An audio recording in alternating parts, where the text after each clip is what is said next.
भरतपुर में भाजपा सरकार के दूसरे बजट को लेकर कांग्रेस के प्रदेश प्रवक्ता योगेश सिंघल ने इसे निराशाजनक बताया। उन्होंने कहा कि बजट राष्ट्रीय घाटे को बढ़ाने वाला है और सामाजिक सुरक्षा पेंशन में केवल 100 रुपए की बढ़ोतरी की गई है। ओपीएस पर स्थिति स्पष्ट नहीं हुई। धार्मिक पर्यटन के लिए 975 करोड़ रुपए का ही प्रस्ताव दिखावटी है। महिला सुरक्षा पर कोई ठोस योजना नहीं बनाई गई। बसपा के पूर्व जिला प्रभारी कैलाश गौतम ने कहा कि भरतपुर को पर्यटन जिला बनाने की उम्मीद थी, लेकिन सरकार ने इस पर ध्यान नहीं दिया। सी अतुल मित्तल ने पेट्रोल डीजल पर वेट कम करने, सरसों मंडी टैक्स हटाने और भरतपुर बयाना फोर लाइन की मांग को नजरअंदाज करने पर असंतोष जताया। लोगों को महंगाई से राहत नहीं मिली, जिससे आम जनता और व्यापारी वर्ग निराश है।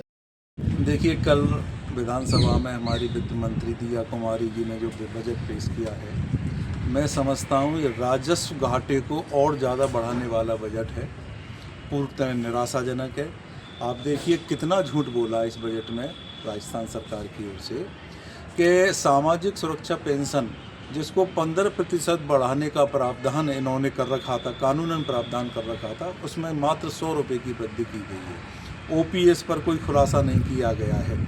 और तो और धार्मिक पर्यटन को बढ़ावा देने के लिए, इंफ्रास्ट्रक्चर को बढ़ावा देने के लिए इन्होंने दिखावे के लिए 975 करोड़ रुपए का बजट का प्रावधान इसमें रखा है, जबकि इस सरकार को पता होना चाहिए कि पिछले बजट में ही इन्होंने 300 करोड़ रुपए का प्रावधान किया था, जो आज तक खर्च भी नहीं हुआ है। इसके अलावा मेडिकल कॉलेज में सीटें बढ़ाने की बात जो हुई है, इनको ये पता होना चाहिए भारतीय जनता पार्टी की सरकार को राजस्थान में कि पहले से ही मेडिकल कॉलेजों में पढ़ाने के लिए ट्यूटर नहीं है, डॉक्टर्स नहीं है। आयुर्वेद जो सनातन धर्म से चला आ रहा है, और भारतीय जनता पार्टी तो सनातन धर्म की बड़ी हितैषी अपने आप को बताती है, उसकी उत्पत्ति जो आयुर्वेद के रूप में है, उस क्षेत्र में भी इन्होंने ऐसा कुछ बजट का प्रावधान नहीं किया। जबकि पिछले बजट में अजमेर में यूनानी, आयुर्वेद और प्राकृतिक चिकित्सा के लिए विश्वविद्यालय खोलने की बात कही थी, तो उस चीज़ को भी इन्होंने बिल्कुल दरकिनार कर दिया। महिला सुरक्षा पे भी कोई विशेष रोड मैप तैयार नहीं किया।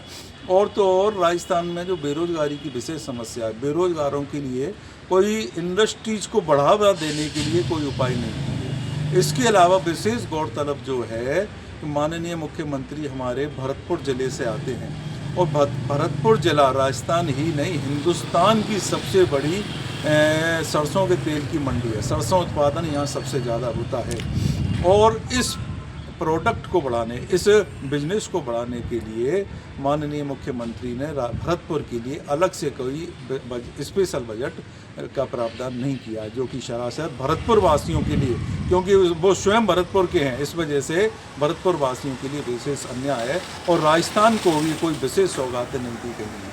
138 फ्री दवाएं जो पहले से चल रही थी, हम स्वागत करते हैं, इन्होंने 200 दवाओं का कर दिया है फ्री देने का।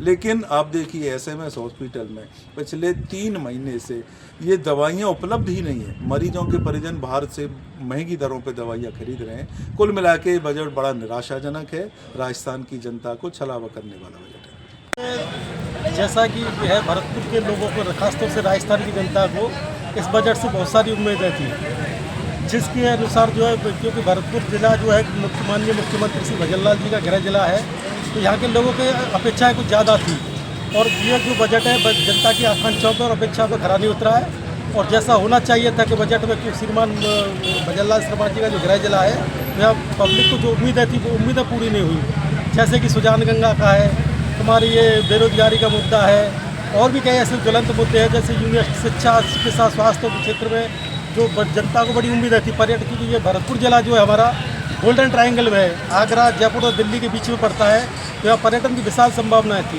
तो इस मामले में माननीय मुख्यमंत्री जी को विशेष तौर पर ध्यान देना चाहिए था। क्यों? और दूसरा यहाँ पे क्या है कि जो अपना जो रिको एरिया है, औद्योगिक क्षेत्र है, नहीं क्या सारे औद्योगिक धंधे बंद हो चुके हैं, तो नया रिको इंडस्ट्री एरिया की जो घोषणा की गई है दूरपास की साइड में, तो वो अभी क्या है कि वहाँ डेवलप होने में कम से कम 20 साल लग जाएंगी। और चाहिए था कि सरकार को यहाँ पे IT हब या कोई ऐसे यूनिवर्सिटी, कॉलेज या कोई मेडिकल उसकी जो घोषणा करनी चाहिए थी, वो इस बजट में नहीं की। और जो आम जनता है वो क्या है कि महंगाई से त्रस्त है, महंगाई से कोई राहत नहीं मिली है। मैं बहुजन समाज पार्टी जिला प्रभारी। कल माननीय वित्त मंत्री राजस्थान सरकार दिया कुमारी द्वारा राजस्थान का बजट पेश किया गया। इस बजट से अगर हम व्यापारी वर्ग में देखें तो जैसे कि चुनावी वादा था कि वैट और वैट की कीमतें कम की जाएंगी डीजल पेट्रोल पर, सरकार द्वारा उस पर कोई भी ध्यान नहीं दिया गया। इसके अतिरिक्त भरतपुर जिले की अगर मैं बात करूं, हमारी सबसे बड़ी मांग थी कि मंडी टैक्स सरसों पर ख़त्म किया जाए, जिससे भरतपुर से बाहर जो सरसों जा रही है उसको रोका जा सके। इस ओर भी सरकार ने कुछ नहीं किया। मंडी टैक्स को तुरंत प्रभाव से समाप्त किया जाना था। भरतपुर में इंडस्ट्रियल लैंड की बहुत बड़ी महती आवश्यकता है। इंडस्ट्रियल लैंड भरतपुर में बिल्कुल भी नहीं है और हमें उम्मीद थी कि भरतपुर में औद्योगिक विकास की ओर माननीय भजन लाल जी जिस तरह से ध्यान दे रहे हैं, औद्योगिक भूमि कहीं ना कहीं घोषित की जाएगी, कहीं ना कहीं कोई इंडस्ट्रियल पार्क या रिको इंडस्ट्रियल एरिया खोला जाएगा, उसकी भी कोई घोषणा सरकार द्वारा नहीं की गई। सरकार द्वारा हमें उम्मीद थी कि भरतपुर से बयाना तक 4 लेन रोड किया जाएगा, लेकिन इस तरफ भी सरकार का कोई ध्यान नहीं है और मेरे हिसाब से जो सरकार ने जो घोषणाएं की हैं वो पूर्ववर्ती कांग्रेस सरकार की घोषणाएं, उनकी पुनरावृत्ति की गई है। धन्यवाद।